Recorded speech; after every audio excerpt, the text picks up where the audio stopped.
Oke, semoga suara saya cukup jelas dan silakan masuk aja bagi teman-teman yang mungkin baru bisa koneksi. Sebelumnya saya berharap kalian tetap kondisi sehat dan benar-benar jaga kesehatan. Kondisi asap di Palembang siang ini luar biasa pekat. Saya tadi sempat keluar sebentar dari rumah. Dari beberapa hari ini, 2 hari belakangan ini saya membatasi sekali keluar rumah. Males, pekat sekali. Oke, kita mulai saja. Saya mulai dengan izin share.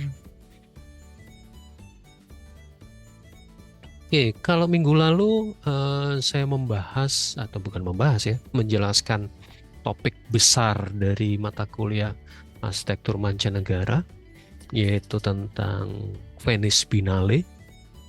Kemudian kalian sudah diminta, saya agak mempercepat. Sebenarnya tugas itu mulai di minggu kedua, tapi saya pikir ya sudahlah dipercepat aja sekalian untuk mengidentifikasi hal-hal yang berkaitan dengan kelompok atau tahun Venice Biennale dilaksanakan, kuratornya siapa, bagaimana track record kurator dan segala macam. Dan sedikit saya sempat buat reviewnya. Jadi baik kampus Palembang maupun kampus Indralaya, saya apresiasi sekali ketekunan kalian dan kesungguhan kalian di penyelesaian tugas minggu pertama.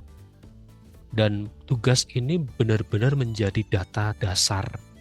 Data dasar ketika kalian mengenal Venice Biennale, terutama tahun-tahun yang menjadi fokus perhatian masing-masing kelompok. Kalian sudah mulai, ini sebenarnya review ini tidak hanya berkaitan dengan kampus Palembang atau Indralaya, tapi rata-rata dari kalian, bahkan hampir semua dari kelompok yang mengumpulkan itu sudah paham ada eksplorasi multiskala dan lintas disiplin. Bukan hanya melihat arsitektur dari bentuknya saja, tapi kemudian mulai mampu melihat ada sistem kurator dan konsep kuratorialnya seperti apa. Di ranah, bukan hanya ranah teknik arsitektur atau keteknikan arsitektur yang biasa kita bongkar, tapi sudah masuk ke lintas disiplin. Ada sosiologi, ada psikologi, ada geopolitik. POV seperti ini, point of view-nya seperti ini penting untuk dimengerti di awal supaya kalian tidak kaget bahwa yang akan kita bahas bukan hanya sekedar fungsi, bukan hanya sekedar kekuatan, bukan hanya sekedar Venustas, keindahan, jadi trilogi Vitruvius, tapi juga tentang bagaimana respon arsitek terhadap isu global. Itu yang jadi poin besar dan poin utama, mindset utama di dalam kita akan membongkar Venice Biennale. Kemudian kalian juga mulai paham, menunjukkan kepahaman kritis bahwa arsitektur adalah manifestasi dari sistem sosial dan kekuasaan. Ini akan mempertegas, meskipun kalian udah pasti mulai ngeh, mulai paham akan konteks itu. Tapi di Venice Biennale ini kita akan benar-benar bongkar secara detail. Apa sih fenomena sosial, apa sih fenomena kekuasaan. Di beberapa kurator Venice Biennale itu fokusnya di kekuasaan dan meresponnya dengan sangat bijak, baik secara kebijakan maupun secara keteknikan, technical aspek dari arsitektur. Kemudian saya mengapresiasi besar bahwa kalian sudah mulai mencari atau mendalami track record dari kurator itu. Ini perlu ketekunan, meskipun dengan mudah kalian mendapatkan, tapi perlu ketekunan untuk menjahitnya, merangkumnya. Jadi secara keseluruhan kualitasnya sudah cukup tinggi, lebih dari ekspektasi saya, dan ini modal dasar kalian dalam mengarungi nanti mencoba menyelesaikan permasalahan-permasalahan yang muncul, dan kita sama-sama belajar di arsitektur mancanegara. Untuk kampus Indralaya hampir sama, lintas disiplinnya juga jalan, kemudian identifikasi fenomena krisis nyata, bukan hanya sekedar krisis yang awang-awang, tapi krisis nyata kemudian melatar belakangi sebuah karya atau melatar belakangi tema kurator. Ini yang kita akan coba pelajari lebih lanjut. Jadi di level tugas pertama kalian menunjukkan ke saya bahwa kalian sudah mampu secara akademis. Jadi laporannya bukan hanya sekedar laporan template paparan, bahkan sudah dilengkapi dengan referensi dan segala macam. Itu saya hargai luar biasa karena penghargaan atau menyampaikan secara jujur sumbernya apa dan segala macam itu perlu kemampuan tersendiri. Lalu kalian juga sudah mulai membuat secara kronologis. Oke, itu apresiasi besar dari apa yang sudah kalian kumpulkan. Dan siang ini saya mencoba memberi sedikit insight, pemahaman dasar, apa bedanya Venice Biennale dengan Pritzker Prize. Pritzker Prize yang menjadi tema besar di arsitektur mancanegara tahun lalu, itu adalah penghargaan tertinggi terhadap pencapaian seorang arsitek. Jadi akumulasi karya seorang arsitek individu atau biro, parameter utamanya adalah konsistensi filosofis, originalitas bentuk, dan inovasi material. Jadi peran kearsitekturalnya itu sangat besar. Jadi kalau mau belajar tentang keteknikan, tentang material, tentang originalitas dan konsep, silakan belajar dari para pemenang Pritzker Prize. Tapi kalau mau belajar menangkap fenomena global, isu-isu global yang kemudian diterjemahkan dalam tema arsitektural, belajarlah dari Venice Biennale. Karena Venice Biennale adalah penghargaan tertinggi yang memvalidasi ide, kurasi, dan perwujudan spasial, eksperimental. Jadi catatan utamanya adalah eksperimental. Di semester kali ini, arsitektur mancanegara tidak bicara tentang material, tidak bicara tentang fungsi arsitektural pada umumnya, tapi justru bicara pada bagaimana respon seorang arsitek, baik itu sebagai kurator maupun sebagai pemenang Golden Lion, di dalam menanggapi sebuah tema. Kurator akan bicara atau akan merumuskan fenomena-fenomena yang terjadi kemudian dirumuskan dalam sebuah tema. Itu adalah kemampuan tersendiri dari seorang arsitek. Merumuskan sejumlah masalah ke dalam sebuah tematik untuk merespon. Tidak selalu menyelesaikan, tidak selalu problem solving, tapi merespon fenomena yang terjadi. Pembelajaran ini sangat baik ketika kalian nanti masuk di kalau di kampus di tahapan prarancangan terutama di pratea, yaitu problem seeking, bagaimana kita mencari masalah dan merumuskan masalah. Itu perlu kemampuan tersendiri. Dan kalau pemenang Golden Lion itu bagaimana merespon tema yang disampaikan oleh kurator dan bagaimana perwujudan arsitekturalnya. Tidak selalu tentang fungsi, tapi kemudian konseptual. Jadi Venice Biennale semester ini kita fokus ke Venice Biennale, bicara tentang bagaimana secara garis besar bagaimana menyusun sebuah konsep. Kalau Pritzker Prize tahun kemarin bagaimana mengimplementasikan konsep, bagaimana kita konsisten terhadap konsep seorang arsitek atau biro arsitek. Oke. Lebih jelasnya perbedaannya, kalau Pritzker Prize lebih ke tokohan, jadi si arsiteknya lebih diutamakan menghargai visi, dedikasi, dan kepiawaian personal arsitek. Sekali lagi seperti yang saya sampaikan, kalau mau belajar arsitektur, mengungkap, menghasilkan sebuah karya bangunan arsitektur, belajar dari Pritzker Prize. Tapi kalau mau belajar konseptual, menghargai gagasan kurator, merespon spasial dan isu global, mari kita belajar di Venice Arsitektur Biennale. Subjeknya jelas di Pritzker Prize itu kalau tidak individu arsitek atau biro arsitektur. Jadi beberapa orang, banyak yang sampai ke 3 orang atau 2 orang biro arsitek yang kemudian menang Pritzker Prize. Di Venice Biennale kita belajar tentang bagaimana lintas disiplin, kurator utama, komisioner, kurator pavilion nasional, dan segala macam. Jadi kolektivitas, bicara tentang kebersamaan sebuah grup besar. Itu nanti kita bisa terapkan ketika kita bekerja sama dalam sebuah grup. Objek penilaiannya kalau di Pritzker Prize jelas karya terbangun. Ini menjadi catatan penting, karya terbangun, karena akan dilihat konsistensi terhadap filosofi besar seorang arsitek atau biro arsitek. Sedangkan objek penilaian di Venice adalah organisasi ruang pamer temporer, karena hanya pameran.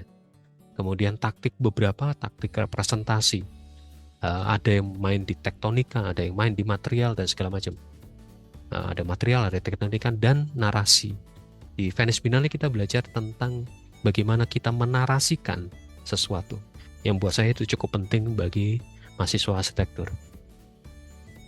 Berikutnya juga tentang waktu. Pritzker Prize punya perjalanan waktu yang cukup panjang.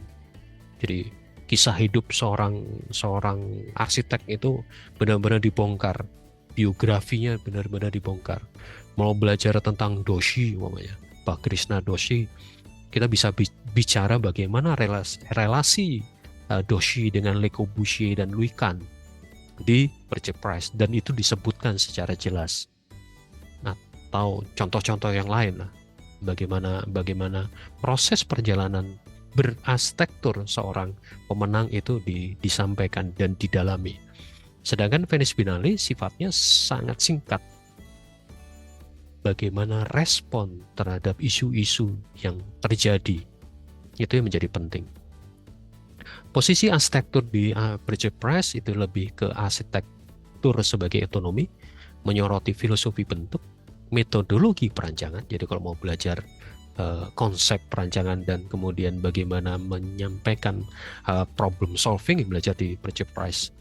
Sedangkan di Venice Biennale kita bicara arsitektur sebagai agensi, membaca latar belakang sosiopolitik, sosioekonomi, politik identitas, dan bermacam-macam.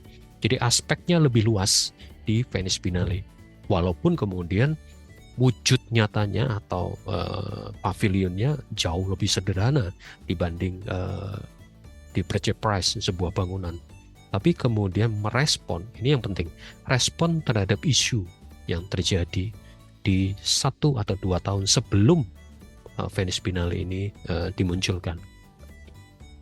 Oke. Selanjutnya kalau saya boleh kasih contoh, ada tiga pemenang Pritzker Prize sekaligus juga pemenang atau sebagai kurator utama dari Venice Biennale. Saya coba ambil satu ini, Sana, jadi Kazuo Shijima dan Ryu Nishizawa dari tahun 2004. Mereka menang Golden Lion, jadi dari utusan Jepang mereka menang.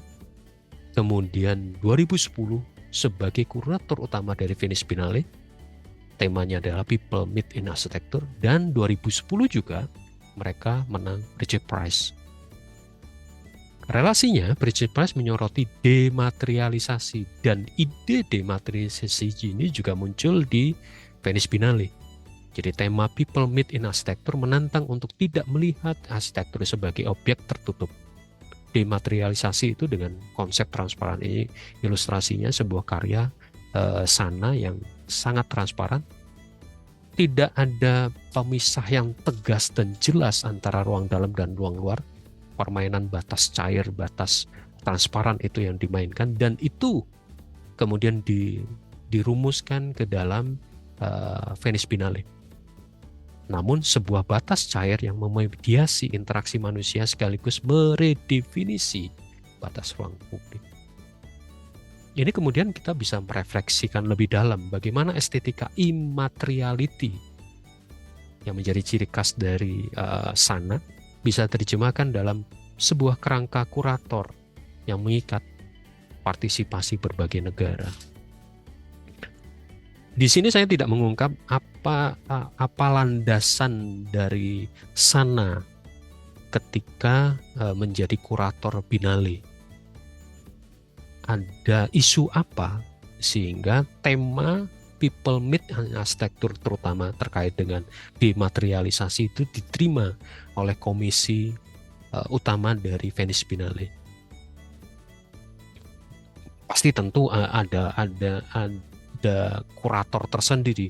Jadi kurator untuk memilih kurator, kurasi untuk memilih para kurator utama. Itu juga ada skemanya. Dan itu buat saya juga menarik. Di sini saya tidak sampaikan, dan itu menjadi tugas nanti tugas kelompok mungkin.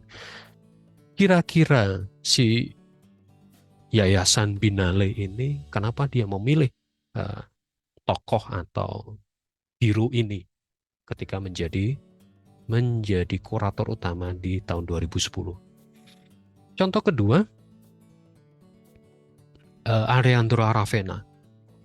Dia lebih fokus kepada arsitektur sebagai agensi sosial dan medan pertempuran. Tim yang membuat Aravena atau melihat, mengidentifikasi Aravena pasti paham benar bagaimana kerasnya Aravena terhadap kondisi sosial politik di negaranya. Bahkan ketika membangun, ini bangunan rumah rakyat ya, half house gitu, jadi rumahnya setengah gitu. Tapi kemudian tidak hanya sekedar proses desainnya, dia bahkan membongkar sistem pendanaan untuk rumah-rumah rakyat, dan dia merancang seperti itu.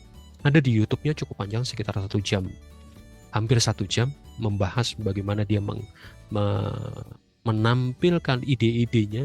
Bukan hanya ide arsitektural, jadi ide setengah ini landasan atau argumennya panjang sekali, dan buat saya itu cukup menarik.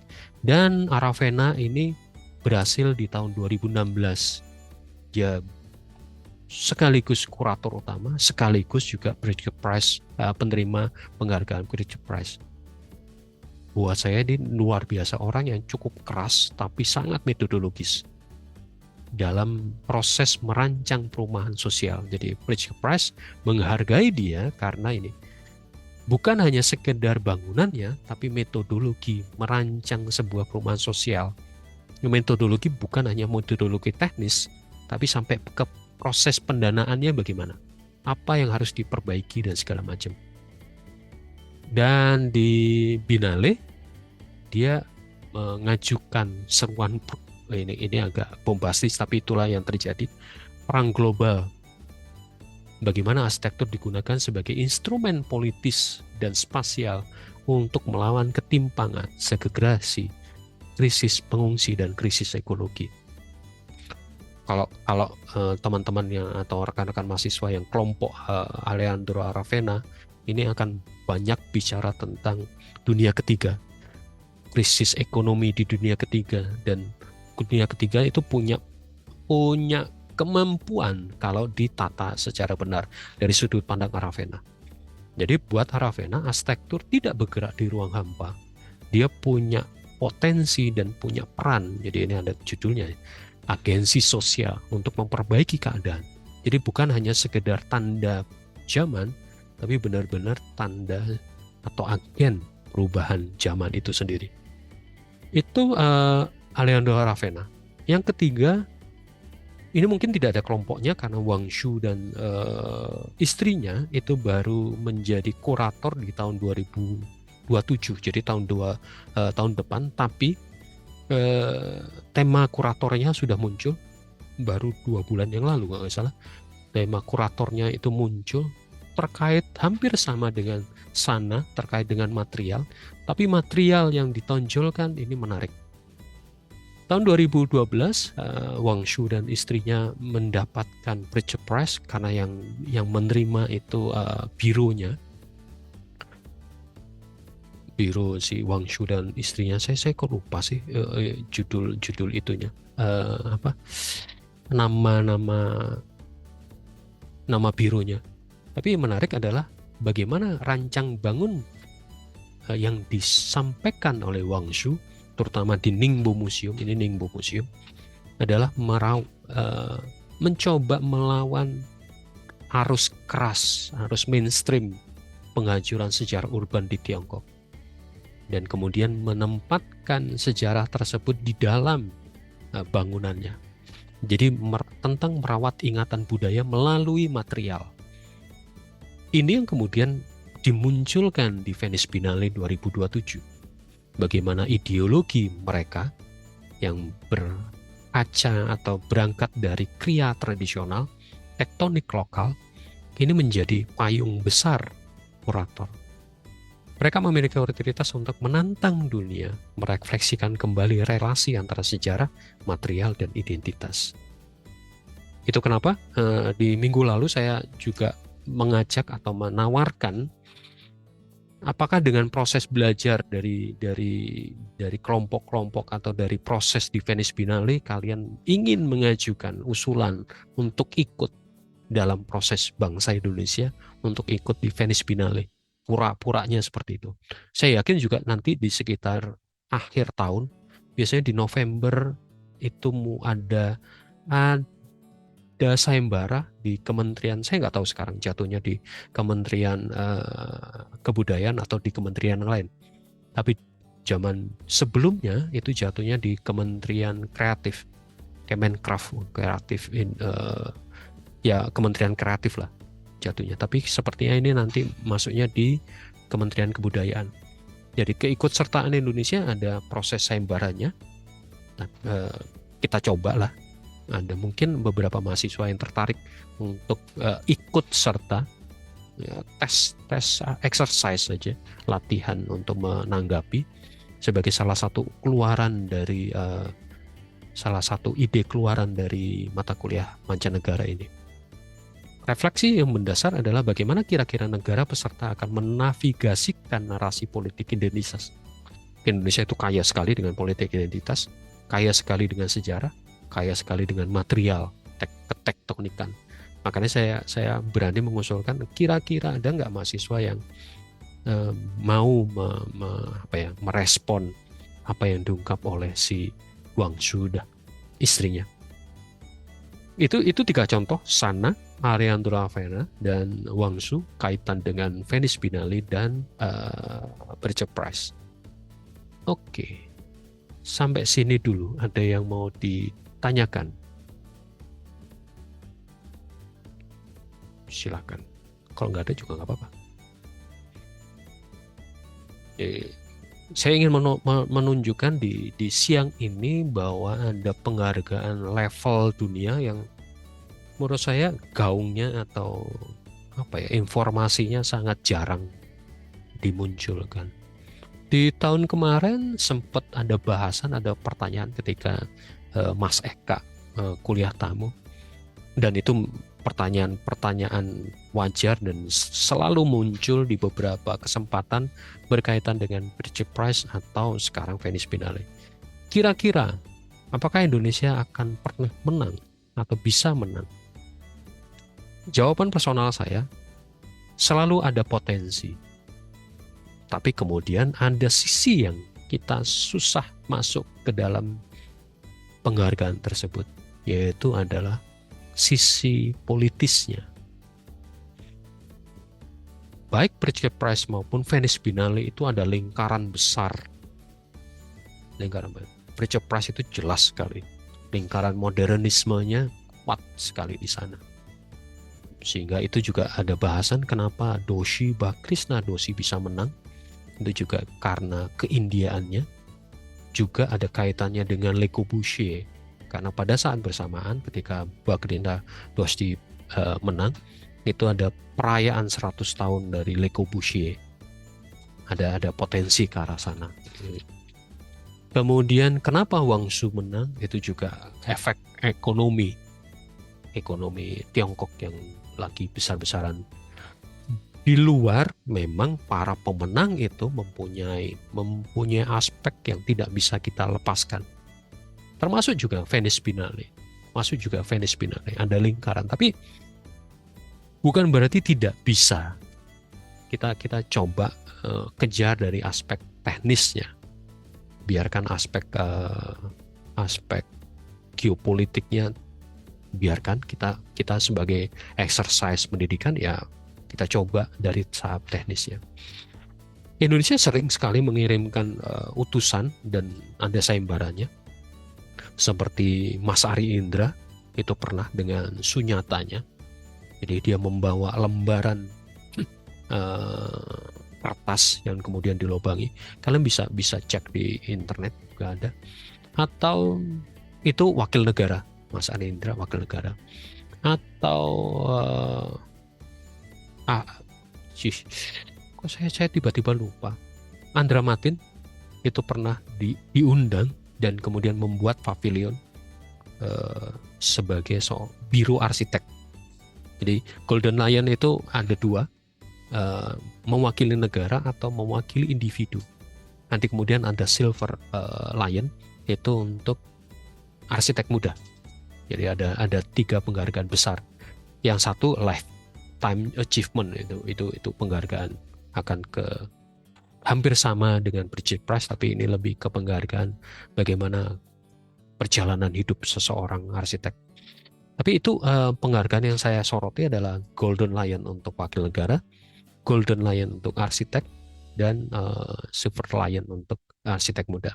Kita fokus ke Golden Lion di negara dulu, nanti kita akan bongkar berikutnya. Oke, ada pertanyaan, silakan.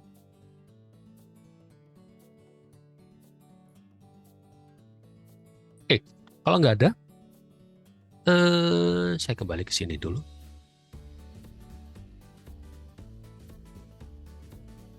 Nanti setelah kuliah ini ada tugas lanjutan.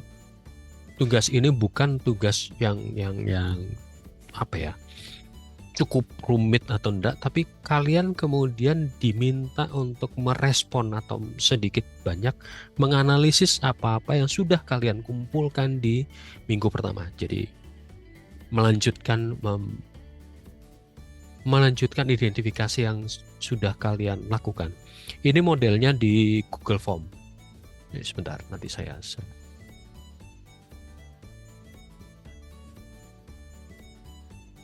bisa lewat sini atau kemudian saya di chat grup,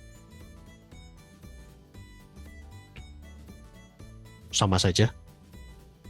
Kemudian isinya apa? Oke, isinya apa nanti berkas ini saya juga sampaikan di Google Drive dan di mana? WA Group. Isinya apa? Yuk kita lihat. Salah. Isi dari Google Form itu kajian. Kemudian biasa saya memisahkan antara kampus Palembang dan kampus Indralaya, nama kelompok A atau kelompok 1, kemudian isinya siapa, siap singkat, kemudian ini edisi binale dari masing-masing kelompok kalian. Bentar, 1, 2, 3, 4, 5, 6, 7, 8, 9, 10, 11. Oke, 11 benar. Kemudian kita akan lihat ini kalian sudah melakukan ya, kuratornya siapa atau tim kuratornya siapa, temanya apa, dan pertanyaan berikutnya, mengapa institusi binale memilih si kurator ini? Jadi kajiannya sederhana, bisa kalian dapatkan dari internet atau bisa coba kalian analisis sendiri. Kaji secara ringkas rekam jejak arsitektural dari kurator atau kurator utama yang membuat mereka dianggap relevan untuk membingkai wacana global saat itu. Jadi silakan kalian jawab secara apa adanya. Apakah kajian sendiri atau mendapatkan kajian dari lain, itu nggak ada masalah. Tapi kita coba bongkar. Si kurator ini kok bisa dia menang? Alasannya apa? Kenapa dia yang dipilih dibanding kurator yang lain? Itu yang tema utama, membaca otoritas kuratorial. Lalu ini alasan berikutnya. Kalau dia dipilih karena isu apa, bongkar dong isunya 1-3 tahun sebelum Venice Biennale dengan kurator itu terjadi ada hal apa? Ada peristiwa atau krisis global apa yang dalam rentang 1 sampai 3 tahun sebelum pelaksanaannya? Jawabnya pendek, 300 kata aja. Ini juga 300 kata, tidak perlu panjang-panjang. Kemudian berdasarkan peristiwa global tersebut, jelaskan secara kritis bagaimana kurator utama menerjemahkan kepanikan, kekrisisan, atau kepedulian, jadi ini lebih ke respon, menjadi sebuah perumusan tema arsitektur yang akademis dan spasial. Temanya yang di sini, temanya itu muncul dari respon seperti apa. Jadi ini argumennya. Apakah argumen harus dari luar? Nah, kalian bisa susun sendiri juga nggak masalah. Dan itu akan kita bahas minggu depan. Jadi jawaban ini, saya tidak mencari jawaban yang benar, atau yang mencari kesalahan dari argumen kalian, tapi justru mencari bagaimana kalian merumuskan argumen tersebut. Sekaligus saya juga belajar bagaimana kalian menyusun argumen. Oke, itu analisis historis grafisnya. Minggu depan bicara tentang historiografi. Jadi bukan hanya sekedar memahami sejarah sebagai sebuah peristiwa sejarah, tapi bagaimana kita kemudian membuat narasi terhadap data-data sejarah tersebut. Itu tentang historiografi. Lalu masuk ke dalam pemenang Golden Lion yang negara. Negara pemenangnya siapa? Judul pavilionnya seperti apa? Atau tema pavilionnya apa? Siapa yang melakukan? Atau siapa timnya dari pemenang tersebut? Lalu argumennya. Berdasarkan rilisan resmi, itu pasti ada catatan kuratorial, ada catatan pemenang. Apa argumen spesifik dari Dewan Juri? Jadi Dewan Juri itu bukan hanya kurator, tapi ada sekelompok orang yang melakukan penilaian. Dewan Juri Internasional sehingga pavilion ini dinobatkan sebagai pemenang. Sekali lagi ya, ini pavilion negara ya, Golden Lion negara. Lalu, jelaskan secara spesifik bagaimana pavilion ini menjawab isu global dari kurator utama.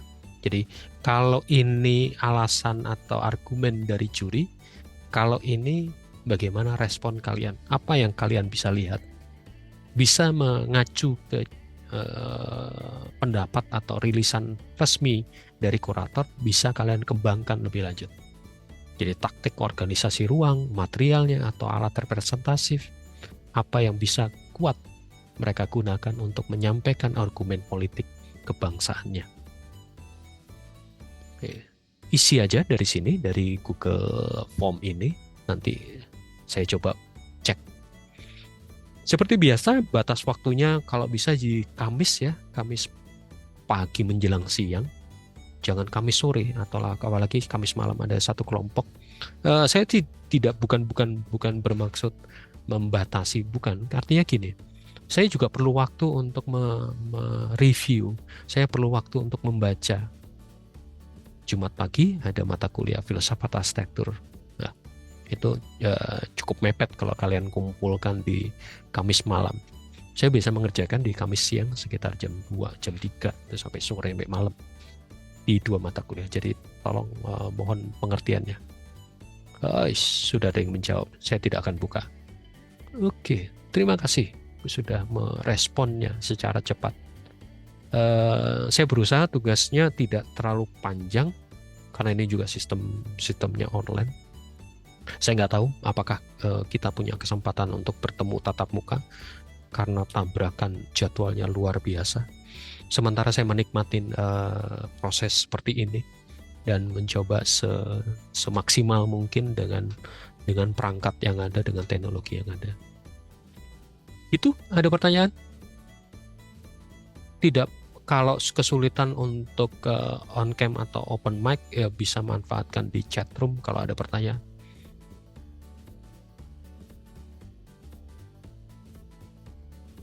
Seperti biasa, saya mohon izin untuk materi rekaman ini akan saya edit seperlunya dan saya submit di YouTube saya sebagai dokumentasi sehingga kalian bisa merefer ke situ kalau nanti diperlukan.